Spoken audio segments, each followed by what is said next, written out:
जिन्होंने एस्टैब्लिशमेंट के साथ कॉम्प्रोमाइज करके अपने बच्चों को तो इक़्तिदार दिलवा दिया, लेकिन पाकिस्तान के करोड़ों बच्चों को उनके फ्यूचर से महरूम कर दिया। हुकूमतों को ये आज फिर ये कन्वेंशन करके पैगाम दिया है कि तुम जबर करते रहो, हम मुज़ाहमत करते रहेंगे। इस मुल्क के अंदर जमहूरियत तो क्या आनी है, हम जमहूरियत का नाम भी नहीं ले सकते। जनाब महमूद खान अचकज़ई साहब, जिनकी तवील जदोजहद है जमहूरियत के लिए, रूल ऑफ लॉ के लिए, शाहिद खाकान अब्बासी साहब, आबिद ज़ुबैरी साहब, हमारे तमाम अकाबरीन और ख़वातीन ख़ास तौर पर मैं आपको सलाम पेश करती हूँ कि आज फिर एक खामोशी की फ़िज़ा को तोड़ते हुए आपने कोई सरेंडर नहीं किया और उन कुव्वतों को ये आज फिर ये कन्वेंशन करके पैगाम दिया है कि तुम जबर करते रहो, हम मुज़ाहमत करते रहेंगे।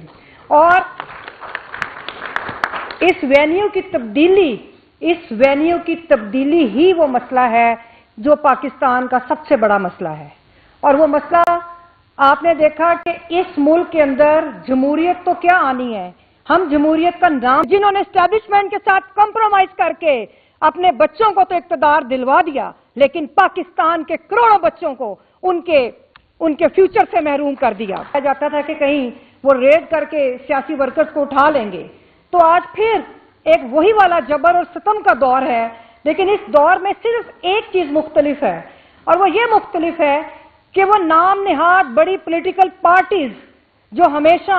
और नाम निहाद मैं इसलिए कह रही हूं कि उनकी लीडरशिप जो आज कर रही है, उनके वर्कर्स की कुर्बानियों को मैं सलूट पेश करती हूं कि जो लिटरेचर डॉक्यूमेंटेड आपके पास मौजूद है, जिनके वर्कर्स ने जेलें काटी, जिनको जबरदस्ती उठाकर त्यारों में बिठाकर मुल्क बदर किया, लेकिन उन्होंने सरेंडर नहीं किया। और आज वो जमातें एक विरासती जमातें बन गई हैं कि जिन्होंने एस्टैब्लिशमेंट के साथ कॉम्प्रोमाइज करके अपने बच्चों को तो इक़्तिदार दिलवा दिया, लेकिन पाकिस्तान के करोड़ों बच्चों को उनके फ्यूचर से महरूम कर दिया।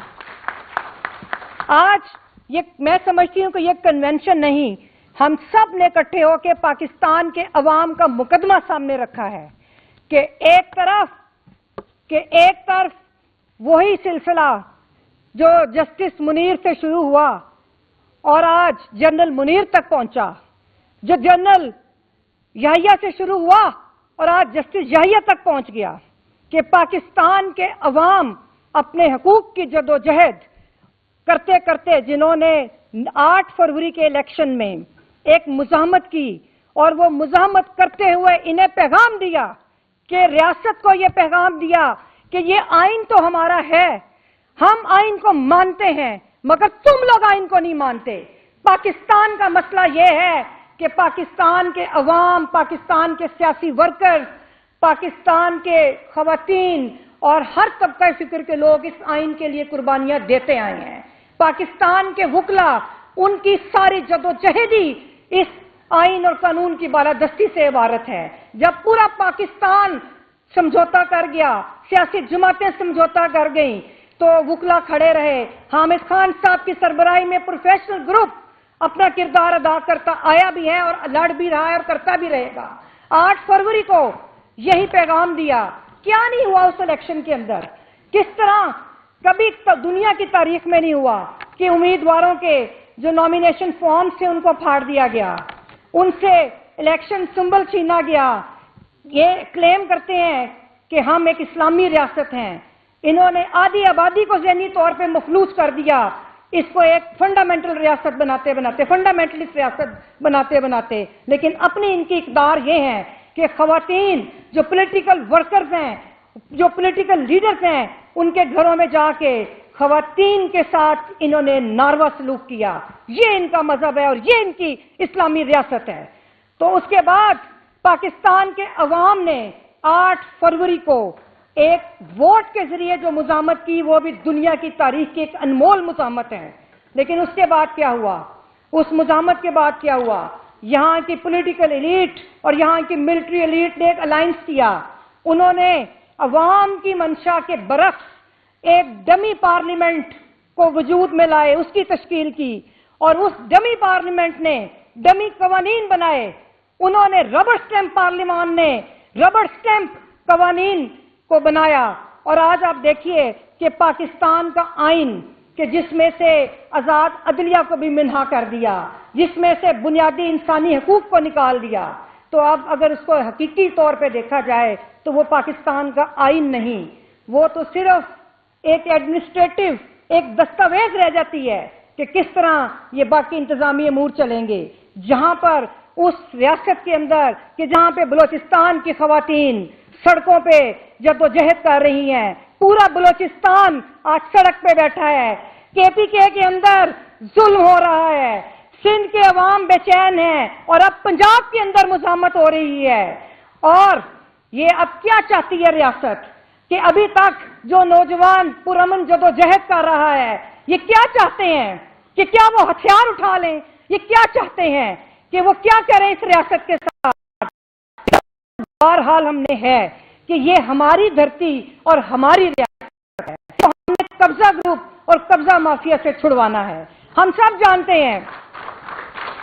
جانتے ہیں کہ پاکستان کے کاروبار کرنے والے کون سے ادارے ہیں کہ جن کو جو پاکستان کی حکومتوں کے تابع تھے اور ہونا چاہیے آئینی طور پہ، پھر ہی ہم ان کی رسپیکٹ کریں گے، لیکن انہوں نے اپنی بندوق کے زور پہ کاروبار، پاکستان کا کوئی کاروبار ایسا نہیں کہ جو یہ نہیں کرتے۔ اور اب کارپوریٹ فارمنگ کے نام کے اوپر، اس کے نام پر اب انہوں نے ایگریکلچر کے اوپر بھی، ایگریکلچر سیکٹر کے اندر بھی اپنا لوہا منوانے کے لیے میدان میں اتر آئے ہیں، اور ادھر بھی ایک تحریک چل رہی ہے۔ ہمارے انجمن مظاہرین اکاڑا کی تحریک کا ہم خود حصہ رہے ہیں کہ کس طرح وہ جبر کے خلاف وہ خواتین کس دلیری سے لڑتی رہی، کہ جن کی زمینوں پہ قبضہ کیا ہوا تھا اور آج بھی کیا ہوا ہے، کس طرح کی انہوں نے ظلم سہے، وہ ایک علیحدہ سے داستان ہے۔ تو بس آخر میں بات کرنے کی صرف یہ ہے کہ ابھی بھی ہم ان کو کہتے ہیں کہ ابھی بھی سرنڈر کر جاؤ، آئین کے آگے سرنڈر کر جاؤ، یہ ریاست تو ہماری ہے، آئین کے آگے سرنڈر کرو، ہماری ریاست ہے، ہم اپنی جدوجہد کریں گے، اور خواہش بھی ہماری یہ ہے۔ ہم تو وکلا تو ویسے بھی ایک پرامن جدوجہد، مجھے آج یاد ہے کہ ضیاء الحق کے دور میں ہائی کورٹ کے احاطے کے اندر ہم نے ایم آر ڈی کی موومنٹ کو کس طرح اسٹرینتھن کیا تھا، اسی طرح آج 30-40 سال کے 35 سال کے بعد آج ہم پھر اسی دائرے میں سفر کر رہے ہیں کہ جو حسین شہید سہروردی سے شروع ہوا، اور آج عمران خان جو سابق وزیر اعظم ہیں، آج آپ نے ان کو پابند سلاسل کیا ہوا ہے۔ تو بہرحال اب میں آخر میں صرف آپ وکلا کی فریڈم موومنٹ ہے، جو وکلا کی فریڈم موومنٹ ہے، اس کا 10 فروری کو ہم لوگوں نے آ کے اتنی پابندی تھی کہ شارع دستور پہ دستور کا نام نہیں لینے دیتے تھے، تو ہم نے پورے پاکستان اسلام آباد کے اندر ریلی نکالی۔ آگے بھی ہم اپنی جو جدوجہد ہے اس کو جاری رکھے ہوئے ہیں، جس طرح آپ لوگوں نے الیکشن لڑا تھا، ہماری بارس میں بھی وہ الیکشن ہو رہے ہیں، ہر ادارے میں غدار ہیں اور یہ غداروں کی مدد سے رول کر رہے ہیں، اسی طرح ہمارے ادارے میں بھی غدار ہیں کہ جن کی مدد سے آپ نے سپریم کورٹ بار ایسوسی ایشن کا کردار آپ دیکھ رہے ہیں کہ جو اسٹیبلشمنٹ کی ٹاؤٹ بنی ہوئی ہے، آپ پاکستان بار کونسل کی میجورٹی جو لا منسٹر کے ساتھ جو ان کا گروپ ہے، کہ آپ دیکھیں کہ وہ کس طرح انہوں نے وکلا کی جو جدوجہد کو انہوں نے ان کے قدموں میں لا کے رکھنے کی کوشش کی، لیکن وکلا زندہ ہے، وکلا کا شعور زندہ ہے، اور ہم اپنی پورے پاکستان اور پورے پنجاب میں ہماری میجورٹی آئی، اور وہ 2 بنیادی چیزوں پہ آئی۔ ہم نے کہا کہ فسطائیت کے خلاف لڑیں گے، جبر کے خلاف لڑیں گے، پاکستان میں جمہوریت کے لیے لڑیں گے،